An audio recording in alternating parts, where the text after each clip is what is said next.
Attorney Nicholas Kaufman, good afternoon. How are you today? Good afternoon. I'm well, despite the wet and windy conditions here in The Hague. Attorney, how is our former President Rodrigo Roa Duterte?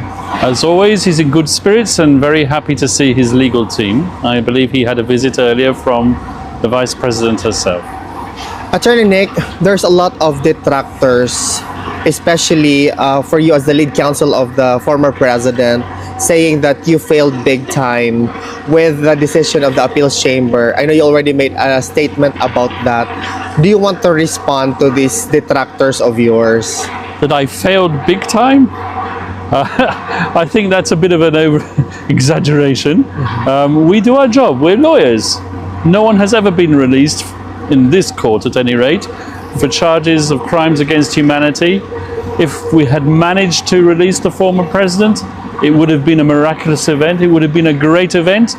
And then the Assembly of State Parties, this wonderful conference that took place last week in The Hague, would have been left without anything to show for the achievements of the court over the last year. Yes, it was a long shot. We did our best.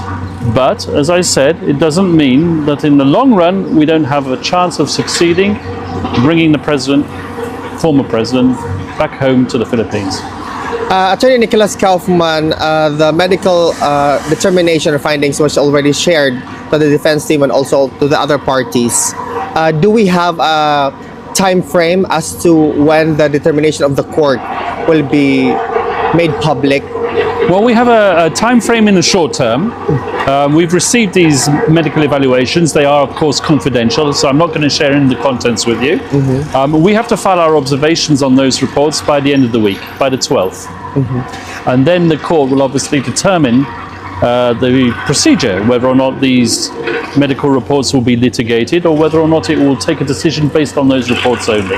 Will the court then immediately take action on the motion with respect to the competency of the former president? We don't know yet. That depends on the decision that they give after they've received the observations of the parties. Attorney Nicholas Kaufman, is it correct to assume that all of the other motions submitted remains active with respect to the jurisdictional challenge? Indeed they do, and today we have received the prosecution's response to our jurisdictional appeal, and that's an interesting response. Once again, I'm not entitled to start litigating the matter in the media, but I believe that there's more to be heard on that matter.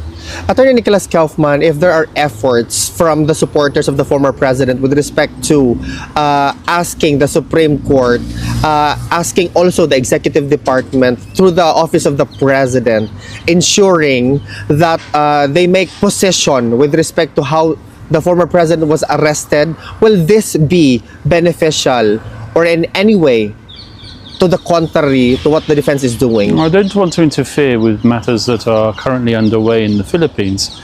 The people who are advising the former president or the lawyers acting on behalf of the former president in the Philippines have their own strategy, and I'm not going to comment on any aspect of this which might interfere with that strategy, just as I would expect them to interfere with my strategy here at the International Criminal Court.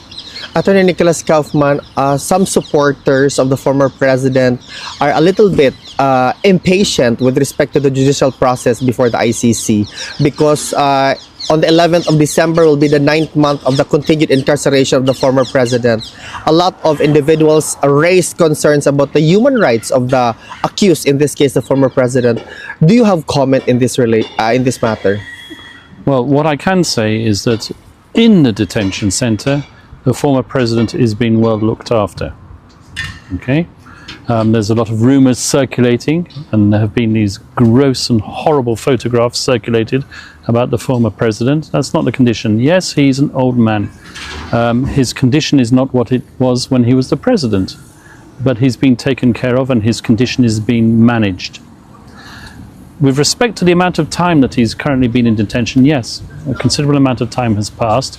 And as I've already mentioned on previous occasions, every 120 days, his detention has to be reviewed. And his detention will be reviewed. The statute also obliges the court to see the former president, to have a hearing in court. The former president, after we'd advised him, elected not to attend the judgment on the appeals chamber's decision. I think we all know the reason for that now. Yes. As I've told you, some people think that I failed big time. Well, I knew what the result was going to be anyway. I wished it was otherwise. We did our very best, but that's not where we're banking on winning this case.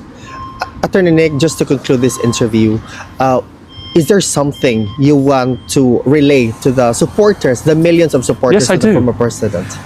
Former president, unfortunately, will be here for the festive season. He'll be visited by one of his daughters in the days before Christmas. But if you want to show your support for the former president, do it peacefully. Respect the court, respect the procedures. Show your support for him like you showed it on his birthday. Send flowers, send presents. I want to see this whole place covered with flowers. Yes. And letters, And we perhaps. will tell him. He knows that, and it means a lot to him because it's support. Thank you so much, It's Attorney the Nick. right sort of support. Thank you, Attorney. Thank you. Ogi, ano man siya pulis diri? Gani kog police, good afternoon, Vice President Inday Sara Duterte. Good afternoon. How are you today, ma'am? I'm okay. How's our visit today with the former president? Yes, okay lang naman yung bisita. It was a good day today. And we talked about the unconstitutionality of the transfer of the PhilHealth funds, no, 60 billion of it. And it was decided that it should be returned, That's correct. yes, to PhilHealth. And then we talked about the inauguration of or the inauguration on Sabato, Inspection daw opening of the Davao Bucana Bridge.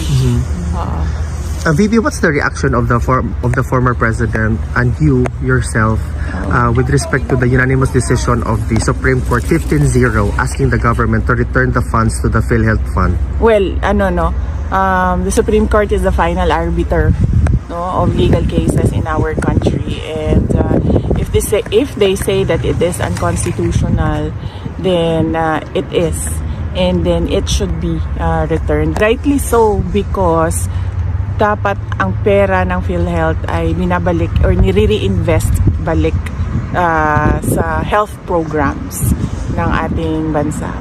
VP Inday, earlier we talked about the Bucana Bridge, and you made mention that you're going to refer the Yes. situation with the former president. Ano po yung decision ni Yes, former president? nag-ano lang ako kanina kung pwede ko ba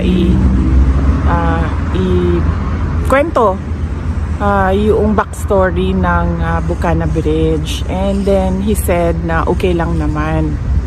So ang nangyari dyan ay ang Bucana Bridge is kaparte ng buong coastal road ng Davao City. So hindi siya yung coastal road hindi siya makakatawid ng Bangkerohan River kung wala yung Bucana Bridge. At that time na mayor ako, may budget ang coastal road pero unfunded ang bridge. And it was made known at the time to former President Duterte that the bridge is unfunded.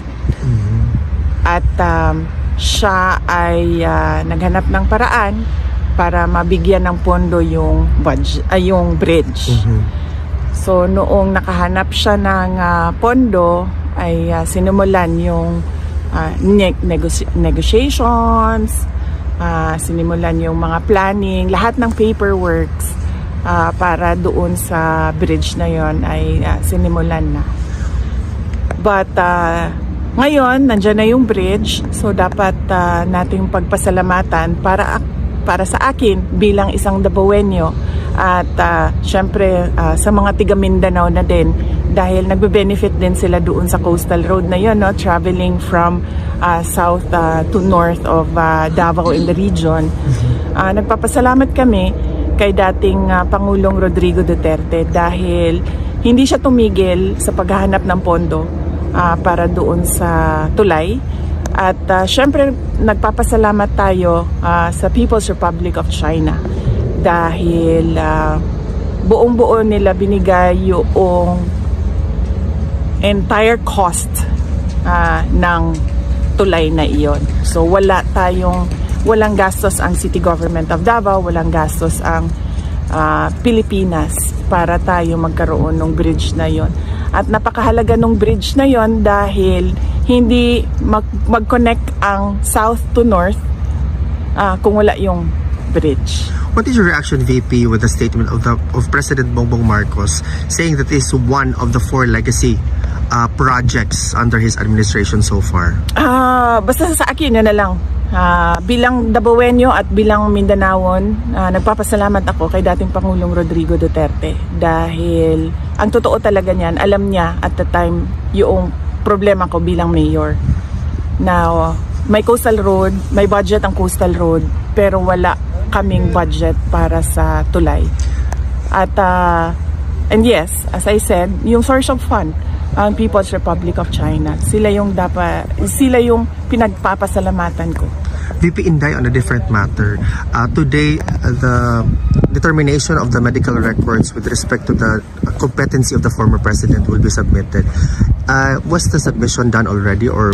Wala akong, hindi ko alam kung nasubmit na ba yung medical records. Ang siguro, tamang tao na sumagot kung ano yung nangyayari sa kaso ay si Attorney Nicholas Kaufman. VP, is there something that the former president wishes to relay or perhaps you want to relay to the Filipino people now na malapit na po ang Pasko? Malungkot ang Pasko natin dahil hindi natin gusto ang mga nangyayari sa ating bansa, lalong-lalo na yung mga iskandalo sa korupsyon at yung pag-aabuso sa posisyon at mga opisina ng gobyerno. Pero kailangan natin maging matatag. As Filipinos, we are known to be resilient. Kaya kailangan nating itawid itong Pasko na ito na merong pag-asa sa ating mga puso. At syempre ipagdasal natin yon na mas maganda ang ating taong 2026 sa kung ano man yung dinaanan natin ngayong 2025. Thank you, VP. May question bang iba? Ma'am, pwede, may mga bali-balita po kasi na yung ibang media po is pinalalabas po nila na overpriced daw po yung nabili ng OBP na CCTV. Wala pong findings na ganon ang Commission on Audit. Kung nakita ninyo sa statement ng Office of the Vice President, pinublish na yung report ng Commission on Audit at wala silang findings of any wrongdoing sa Office of the Vice President. In fact, meron silang binigay na unqualified opinion doon sa opisina ng Office of the Vice President. At kailangan ko pasalamatan doon yung mga kasamahan ko sa Office of the Vice President kasi sila talaga yung ako lang yung muka ng opisina. Pero lahat ng paperworks, lahat ng trabaho sa mga utos ko, lahat ng legwork, trabaho yan ng mga personnel ng Office of the Vice President. Kaya papasalamat ako sa kanila dahil nakuha nila yung unqualified opinion. And by the way, ma'am, congratulations kasi kayo po yung pinakamataas na ratings po. Trust rating. Yes, opo. Nagpapasalamat din ako niyan sa ating mga kababayan na nakikita nila yung trabaho ko bilang Vice President at trabaho ng mga kasamahan ko sa Office of the Vice President at malaki ang kanilang tiwala sa kakayahan namin at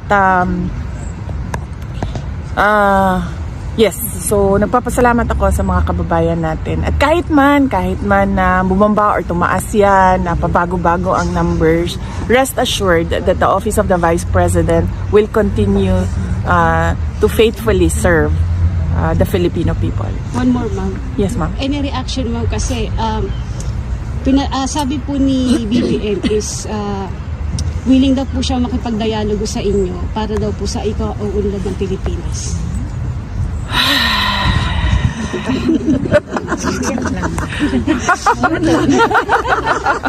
Ora to. Okay. May iba pa bang question, guys? Sige, go ahead. Ma'am, ano pong masasabi niyo kay Sandro Marcos na siya itinagulang pork barrel king? Oo. Well, wala akong wala pa sa akin yung mga dokumento, ma'am, no? At hindi ko pa na-review yung mga dokumento. So, hindi muna ako mag-comment sa ganyan. Pero ang pwede ko pong i-comment ay madami talagang mga insertions. Ang iba't ibang mga congressman. Kasama na si Congressman Sandro Marcos. At nakikita natin sa papel yun. Hindi siya chismis, hindi siya yung gawa-gawa lamang. Kasi nakikita talaga siya sa mga documents, yung mga insertions ng project. Thank you, ma'am. VP, just one last question. Are you prepared for a possible impeachment complaint filed next year? Yes, we're about to release a statement about the impeachment, no? So, lalabas namin yan sa Monday. Tinatapos lang namin ngayon. Meron lang ako mga edits and amendments doon. So, para may balita ka naman sa Monday. Ang dami mo ng balita. Thank you, VP Ayan, Inday. ilabas lahat yan. VP, are you okay for a photo op? Yeah. Individual na lang. Individual. Para mabilis. Sige, dito tayo mag-start, ma'am. Thank you. Thank you, ma'am.